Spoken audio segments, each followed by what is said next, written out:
Season 3 of Supergirl opens up with Kara having a recurring dream about walking through, I guess, a wheat field on her planet, walking towards her mom, and then seeing Monel at her side and just waking up. Which has some meaning, but maybe it's saying her mom's still alive in some way or some form or something on a different planet. That's the only thing I can really think of. And maybe Monel's with her somehow.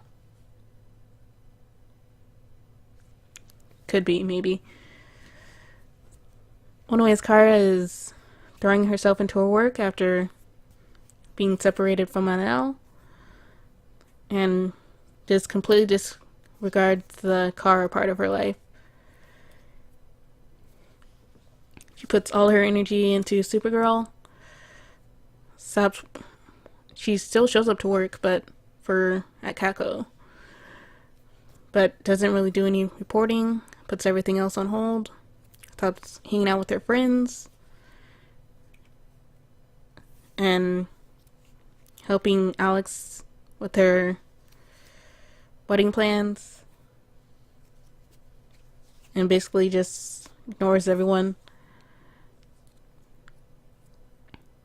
Except for the DEO when she's Supergirl and they give her advice.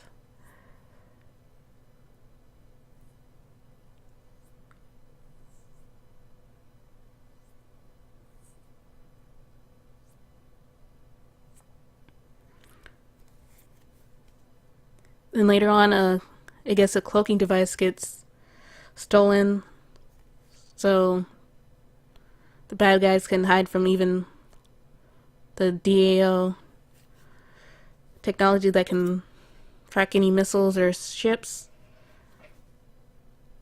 And they somehow get a huge submarine and just start shooting holes into National City from underwater to, I guess, just disrupt the event for Supergirl. I really don't know where their plan would be for destroying the city.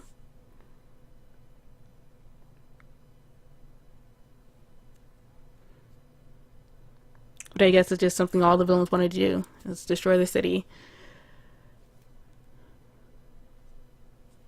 But Supergirl saves some people, goes out, figures it's a submarine shooting missiles from below, goes after it, almost drowns. And meanwhile, Mother gets separated from her daughter and helps her after she gets trapped under a piece from the stage. Managed to lift it and save her, and I'm surprised that girl of steel statue didn't crush someone to death. I really thought it was gonna crush her daughter and then she'd become a supervillain or something, but apparently that didn't happen. Kind of wanted it to, even though that seems kind of dark, but I think it would have been more interesting, but maybe not. This is unexpected, at least. And then Kara wakes up after Manel apparently tells her to. Maybe Manel is trying to send her a message or something. She stops this ship. She knows who the villain is. The guy from Heroes that's trying to buy Catco.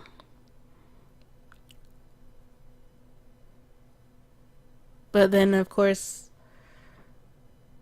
I want to say Lena Luthor. I think Lena Luthor decides to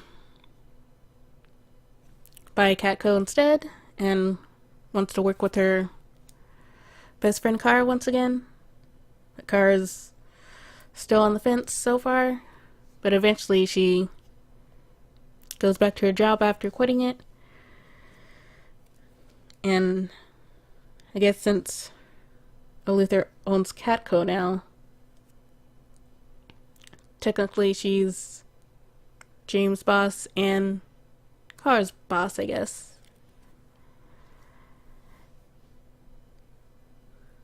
But then Kara sees reasons. You realize after everything her friends and family have tried to tell her, James and Alex, but how she can't just ignore the Kara part of her life.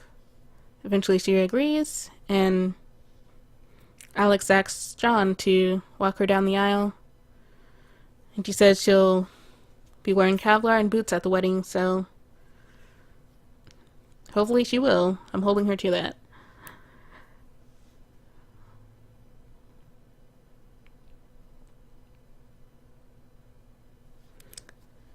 And then the episode ends with the mother who saved her daughter, who could be Rain. That's what most people have said, but probably is, since technically she would have left Krypton the same time as Kara and Superman, so she should be the same age as Superman if she didn't get stuck in the Phantom Zone like Kara did. Which I guess does make sense time-wise.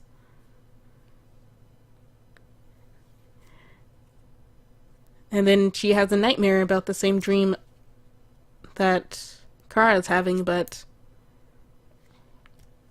Kara's mom is like a zombie or a hexen beast to her in her dream, so a nightmare.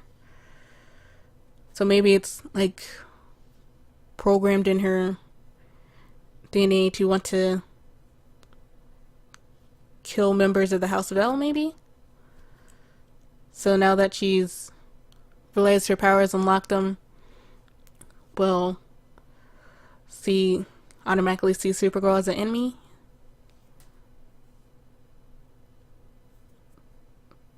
Maybe. And maybe her goal is to destroy the world.